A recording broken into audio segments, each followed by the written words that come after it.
a surgeon's table. Take my fingerprints if you are able. Pick my brains, come on and pick my pockets. Steal my eyeballs and come back for the sockets.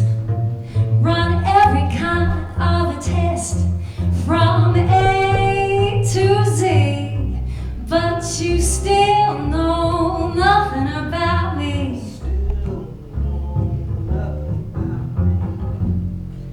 Run my name through your computer. Mention me in passing to your college tutor. Check my records, check my facts. Well, check if I paid my income tax. Pour over everything in my CV, but you still know nothing about me. Well, you still know nothing about me.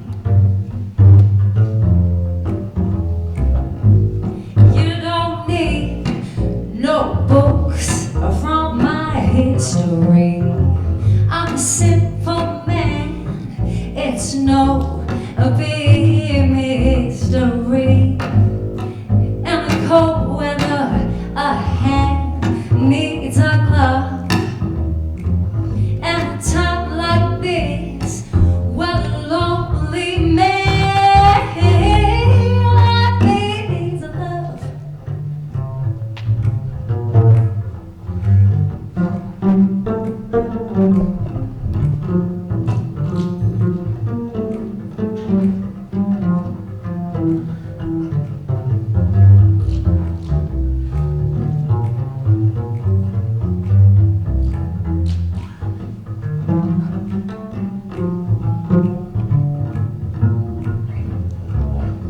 Search my house with a fine-tooth comb. We'll turn over everything, 'cause I won't be home. Turn your microscope and tell me what you see, 'cause you still know nothing about me. Well, you still know nothing about me. You still know nothing about me. Who still know nothing about me? No, nothing about me. You still know nothing about me. You still know nothing about me. Still know nothing about me.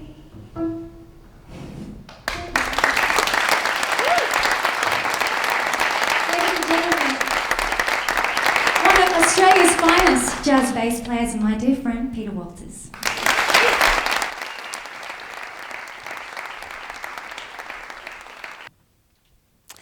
So, you're young, you're a passionate musician, and you've been working really hard at your craft for many years. You've just finished high school, university, college, but what now? The statistics are really challenging. Only 12,500 Australians out of a population of nearly 22 million Australian musicians are able to work as full-time musicians. That's less than 0.05% of the population, or nearly 1 in 1,800 people. Australian musicians earn less than half of what others earn in similarly qualified professions. And about 53% of a musician's time is spent on other work in order to make a living. So what we know is that as professional artists in Australia endure considerable economic hardship to produce the art that so enriches our society. Now, these statistics are challenging, and life as a musician is definitely tough. And for some young graduates, well, they give up before they even try. About 20 years ago, when I first finished my first degree in music, I was a skilled and knowledgeable musician thanks to some really wonderful mentors and teachers.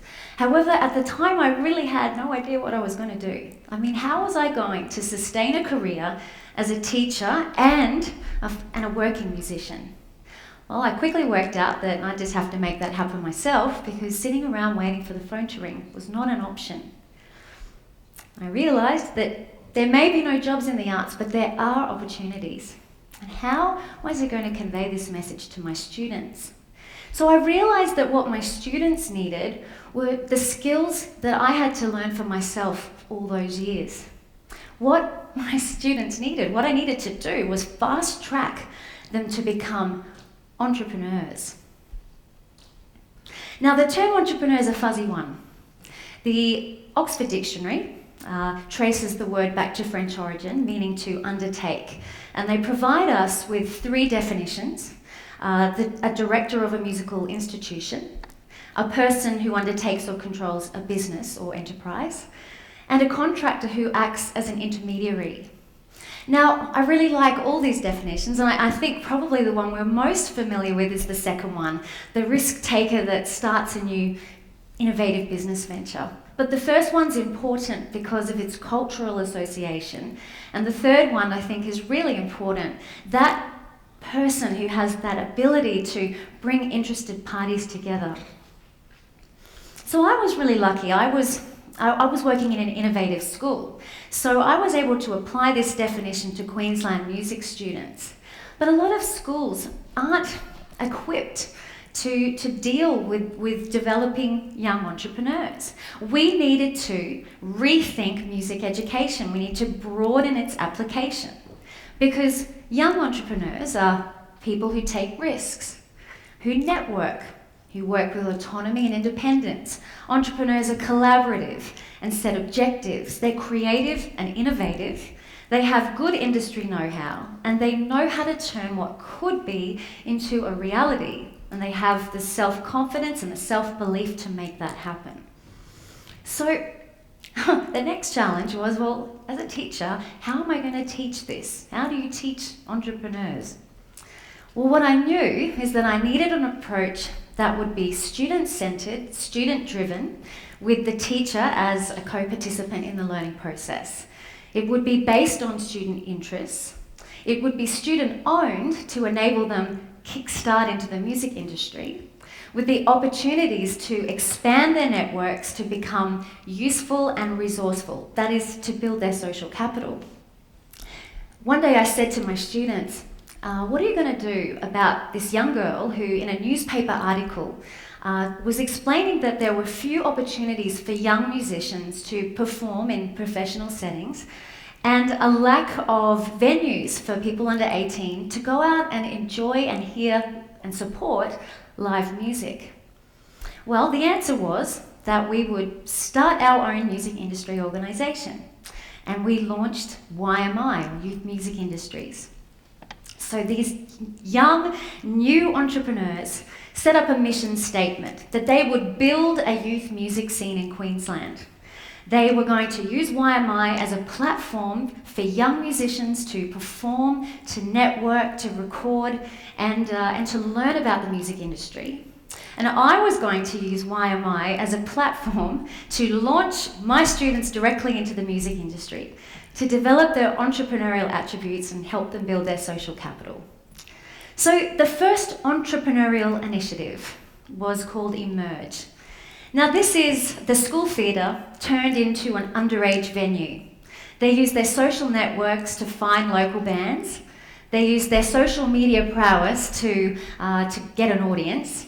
And after the success of the first Emerge, they'd made enough money to hold the nights regularly, to pay their own sound technicians and security, which started to free them from having to rely on the school infrastructure, the principal and the teachers. And eventually they started to hold these Emerge nights in venues around Queensland. They worked with young up-and-coming artists and eventually paid them as well to come up with a set of really quirky poster designs, which are now a major trademark of the YMI brand. Now, Emerge was great. It was successful because it was run solely by 16 and 17-year-olds who just had to learn on the job. You know, sometimes they made some really big mistakes, but when they did, they just got better.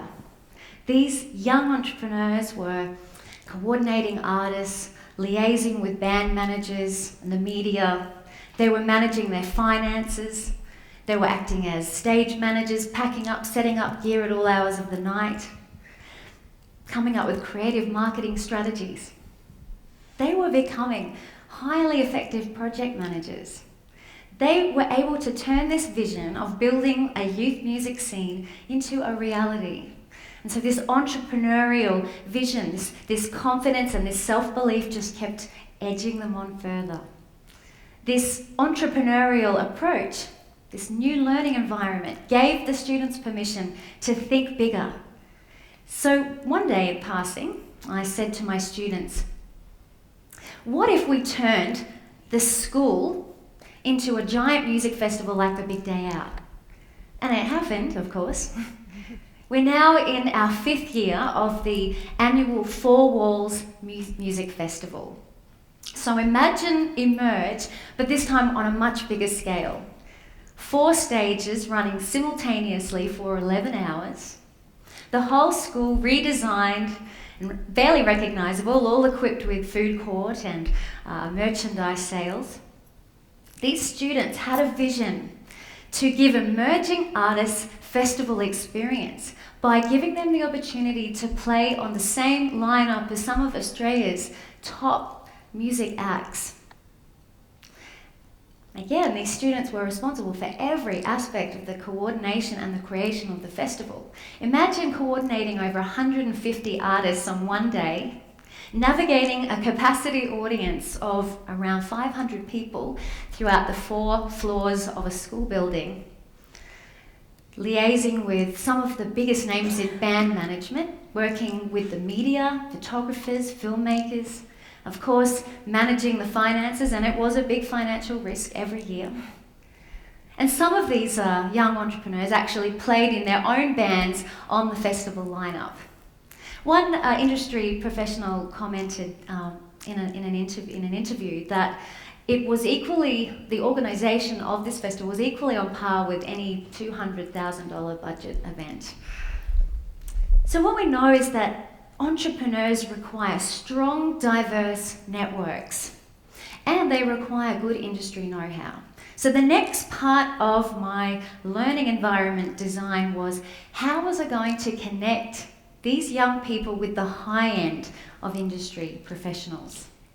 So YMI partnered with Australia's largest music industry body, Q Music, and together collaborated on a new original concept called Little Big Sound, which is a youth music industry conference where each year approximately 300 youth delegates come together to hear young, successful music industry professionals talking about a wide range of careers in the music industry and the skills and the qualities that one needs in order to get into those careers. But from a learning perspective, connecting these young people with the industry opened up so many opportunities and resources. The world really was their oyster. These young people have made such a significant contribution to the local creative economy. They've had over 4,000 young people in attendance at their events. They've given over 500 musicians gigs and paid over $80,000 in fees to young aspiring creative professionals and of course musicians. So one of the last initiatives of YMI was to take these young entrepreneurs to regional towns such as Cairns, where they could share the lessons that they'd learned on the journey and show these young people that they too can have or can create the same opportunities that they had made possible here in Brisbane. And in fact, they asked the same question to their regional peers that I asked you at the beginning of my presentation. You're a young, passionate musician. You've worked hard for many years, but what now? And in the very wise words of these 16, 17-year-old students, they said, from simply starting something, more opportunities will arise. Find people that can help you. Don't be afraid to ask for help. And if you're doing something that you're passionate about and push it, then people will notice. I had a dream for music education, that we could get beyond the four walls of the school building, and that students themselves could respond to the challenges that they're facing. They say that entrepreneurship can't be taught, that you're born with it. But I have witnessed firsthand the birth of a very successful group of young entrepreneurs. And all we have to do is create the space to enable these young human beings to come into an awareness of their own as confident, capable, young people with a strong sense of self-belief. Thank you very much.